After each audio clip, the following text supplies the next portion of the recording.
लगातार आप मध्य प्रदेश में लगातार हो रही मूसलाधार बारिश से कहीं ना कहीं भोपाल, विदिशा, रायसेन में जो बारिश हो रही है वो अब पिछले 24 घंटे से लगातार बारिश का दौर जारी है। लेकिन कहीं ना कहीं ग्वालियर जिला, शिवपुरी जिले का मड़ीखेड़ा बांध जिसे कहा जाता है सबसे बड़ा बांध, उसमें पानी की बढ़ोतरी को लेकर सिंध नदी में पानी छोड़ा गया है। आज सुबह 9:30 बजे 5000 क्यूबिक मीटर पानी सिंध नदी में छोड़ा गया। आप नज़ारा देख सकते हैं सिंध नदी का, किस तरीके से सिंध नदी का नज़ारा आप देख सकते हैं। बिल्कुल नौ चौपिया जो कहा जाता है वो डूब में आ चुका है। कहीं ना कहीं धूमेश्वर महादेव मंदिर पर आज हम खड़े हुए हैं और सबसे बड़ी नदी जो लगती है इससे कई 2 दर्जन से अधिक गांव लगते हैं। और हमारे साथ मौजूद है तहसीलदार श्यामू श्रीवास्तव जी। हम उनसे जानेंगे कि आखिरकार लगातार बारिश हो रही है, पानी बढ़ रहा है, क्या तैयारी है प्रशासन की है। क्योंकि पिछली साल मैं आपको बता दूं इसी नदी में पार्वती और सिंध नदी को मिलाकर कहीं ना कहीं बाढ़ आई थी और बाढ़ से 2 दर्जन से अधिक गांव त्रासदी के शिकार हुए थे, जिनका खामियाजा आज तक लोग भुगत रहे हैं। सर, बाढ़ जैसे संकेत क्या दोबारा से बनते नजर आ रहे हैं? इमरान, देखो पिछली बार 7000 क्यूमेक पानी आया था तो उसमें बाढ़ की हालत बन गई थी।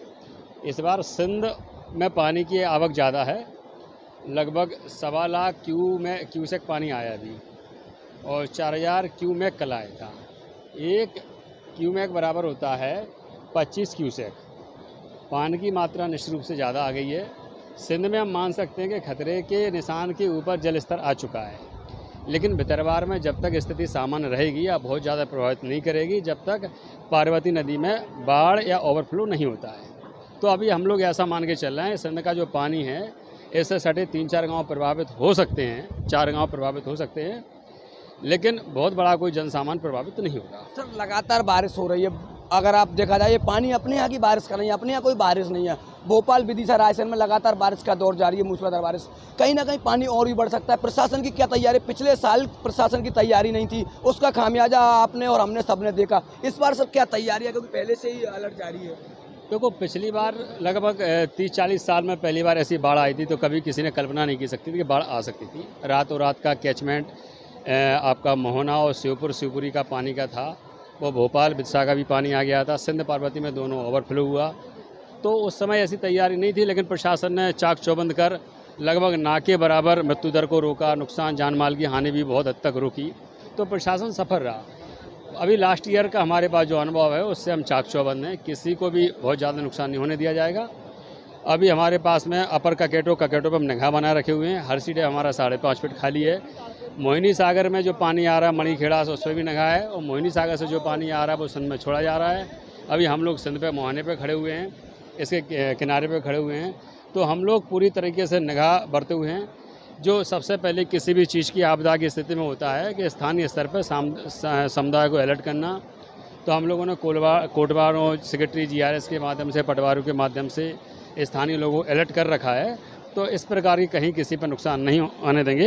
आप सर, सिंध नदी पर सर अपन खड़े हुए अभी धूमेश्वर महादेव मंदिर प्राचीन मंदिर कहा जाता है। सर, कहीं ना कहीं यहाँ पर हर साल अगर देखा जाए तो 2 से 3 मृत्यु यहाँ पर होती है डूबने से, और यहाँ पर धार्मिक स्थल है, प्रसिद्ध मंदिर है, लगातार श्रद्धालुओं का आना जाना रहता है। सर, यहाँ पर क्या व्यवस्था प्रशासन के द्वारा कितने दिनों तक व्यवस्था रखी जाएगी, क्या व्यवस्था की गई है? नहीं, यहाँ पर तो हम लोगों ने निरंतर व्यवस्था की है।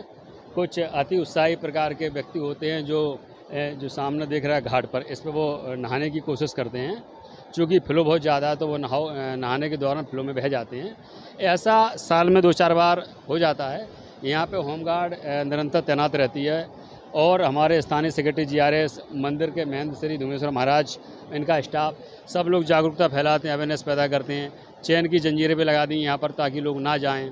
तो इस प्रकार की घटना को रोका जा रहा है। यदा कदा ऐसी घटना लोग दुस्साहसी प्रवृत्ति के होते हैं, वो जिनको जानकारी नहीं होती है या वो रिस्क ले लेते हैं, तो ऐसी घटना घट जाती है। सर, अभी देखने में आया कि जो यहाँ से पास में बड़गौर का पुल कहा जाता है, लगातार पानी की मात्रा बढ़ती जा रही है, लेकिन अभी भी ग्रामीण कहीं गाड़ियाँ उस पर धो रहे हैं, तो कहीं ना कहीं ग्रामीण इस चीज़ को नहीं समझ रहे हैं। क्योंकि पहले भगत भोगी बैठे हुए हैं अपन लोग, उसके बाद भी लापरवाही कहीं बड़ी ना पड़ जाए प्रशासन के लिए। हम लोगों ने देखो लगभग 1 महीने से एक मुहिम छेड़ रखी है कि पुराना हमारा अनुभव है कि जल स्तर या पानी का कोई दिशा और दशा तय नहीं कर सकते हम लोग।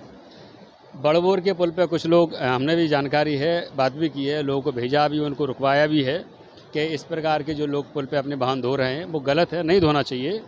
तो इस प्रकार की चेतावनी दे के, लोगों की सूचना दे के उनको हटवाया गया है। अब आदमी नहीं मानते, सामान्यतः फिर पहुँच जाते हैं तो उनको फिर रोका जाता है।